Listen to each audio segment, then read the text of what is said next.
Assalamualaikum warahmatullahi wabarakatuh. Alhamdulillah, semoga Allah berikan kesehatan dan pengetahuan kepada kita semua. Allahumma sholli ala sayyidina Muhammad wa ala Muhammad sampurasun.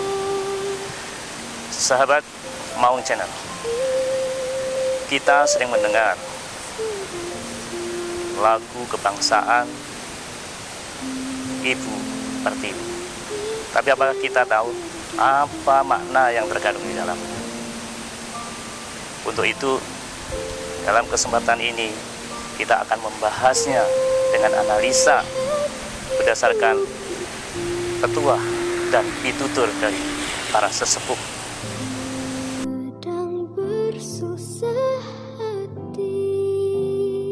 Kita akan membahas bait dan paragraf dari lagu Ibu Pertiwi tersebut.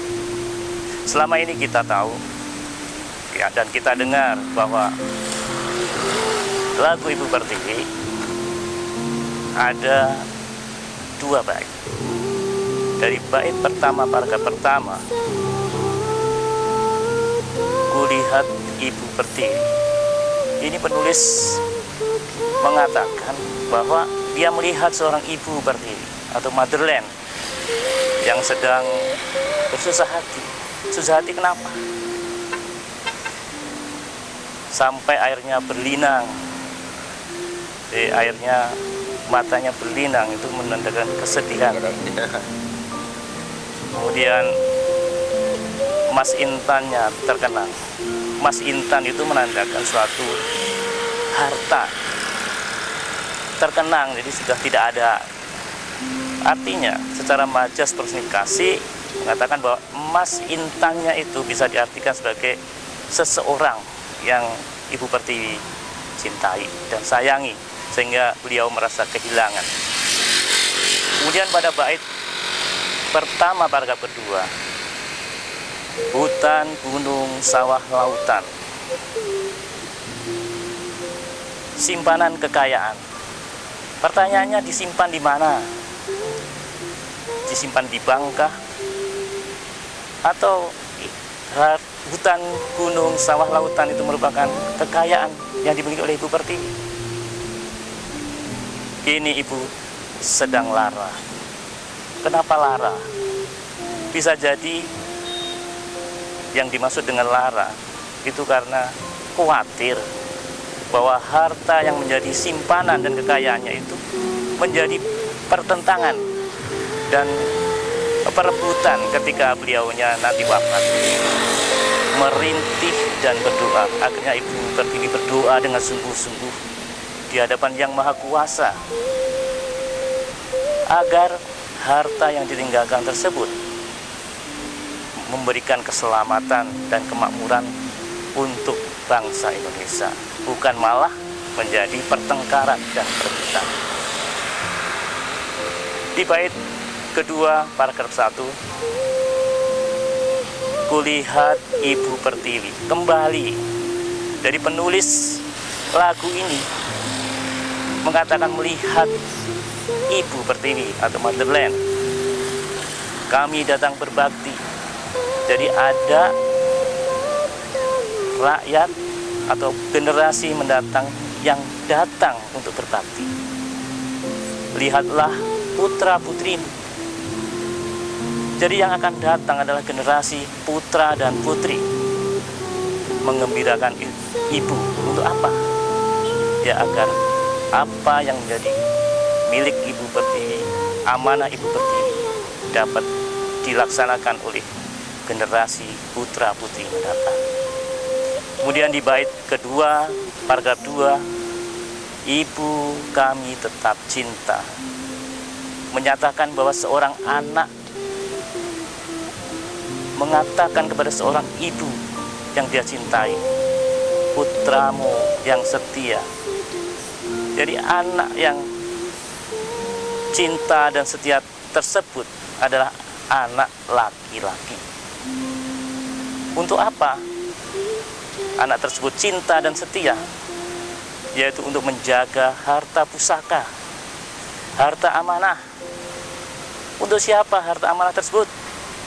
Yaitu untuk nusa dan bangsa, bukan untuk pemegang amanah, bukan pula untuk segolongan dari kelompok orang di bangsa Indonesia ini.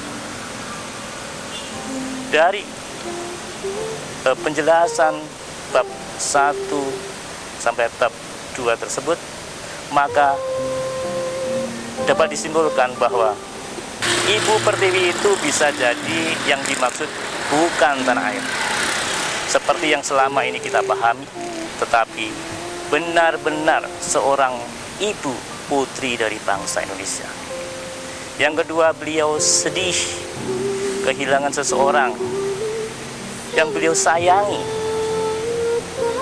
yang dituliskan sebagai emas intannya yang terkenang. Bisa jadi ini berarti adalah suaminya. Kemudian Ibu Pertiwi memiliki simpanan kekayaan berupa hutan, gunung, sawah, dan lautan. Dan Ibu Pertiwi, Lara, bersedih sekali. Kemudian berdoa kehadirat Allah yang Maha Kuasa dengan sungguh-sungguh agar kekayaan yang ditinggalkan tidak memberikan pertentangan dan keributan antar anak bangsa. Dan di bait kedua menjelaskan bahwa akan datang generasi baru bangsa ini yang berbakti kepada Ibu Pertiwi.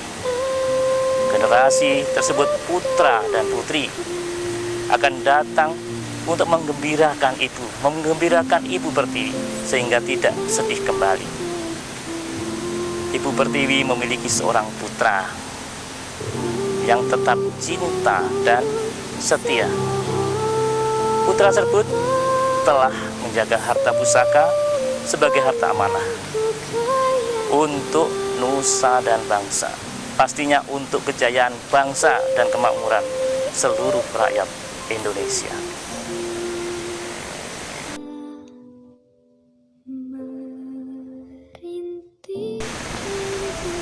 Sahabat Maung, setelah kita mengetahui kesimpulan dari syair yang ada di dalam lagu Ibu Pertiwi, maka akan timbul suatu pertanyaan.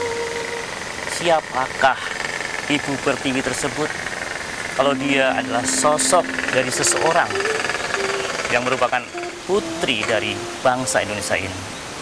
Karena dengan mulianya harta yang dia miliki ternyata bukan untuk dirinya sendiri, tapi untuk seluruh bangsa Indonesia, untuk nusa dan bangsa. Kemudian ada pertanyaan lagi, benarkah lagu Ibu Pertiwi ini menurut sejarah ditulis oleh Ismail Marzuki pada tahun 1950 atau oleh Kamsidi Samsudin pada tahun 1908? Untuk lebih jelasnya dari pertanyaan ini, kita akan ketemu di episode berikutnya.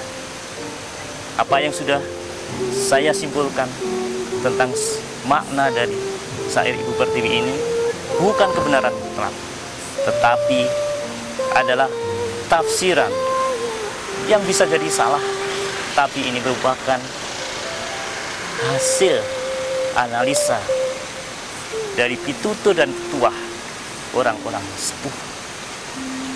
Selesai sampai di sini, dan sampai ketemu lagi di kesempatan berikutnya. Assalamualaikum warahmatullahi wabarakatuh.